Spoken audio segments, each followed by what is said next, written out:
Hello mga quiz. Okay. Magandang gabi po sa lahat, no? Ito pa yung aking ginagawa ngayon, ang unwire sa ating materialis para sa ating bonsai. So, ang tawag nito ay materialis pa lang kasi hindi pa to bonsai. Base sa mga expert. Char.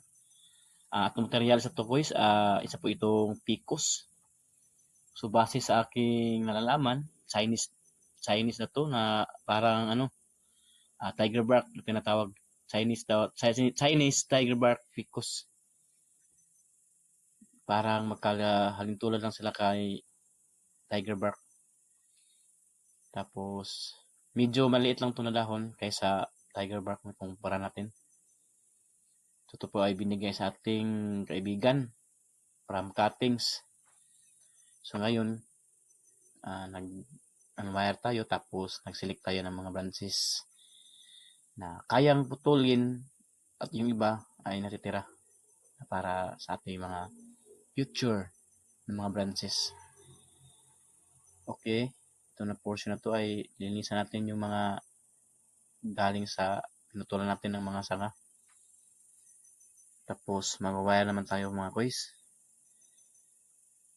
Basic lang to ang sinusunod natin kasi nag-aaral pa tayo.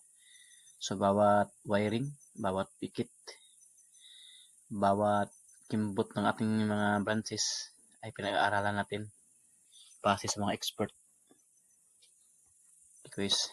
Ito na yun quiz. Parang forward natin yung video natin kasi medyo mataas to ha. Wala itong edit quiz. Continue tong video na to pero pino-forward ko lang. At sa portion na yan ay nagwa-wire tayo quiz.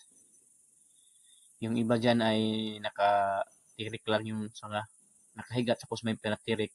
Ibig sabihin yung part na yun ay ating palakasin. Yun. Papalakasin natin para makahabol sa kabilang sanga.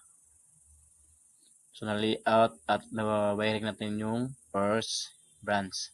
Ito naman yung back branch kasi yung second branch natin yung medyo maliit. Ito isa lang yung mga shoot niya. Kaya dito ating pinatirik. Patirik pataas. Kung mapapansin natin yun, para siyang parang umbrella nakatirik lang. Ayan.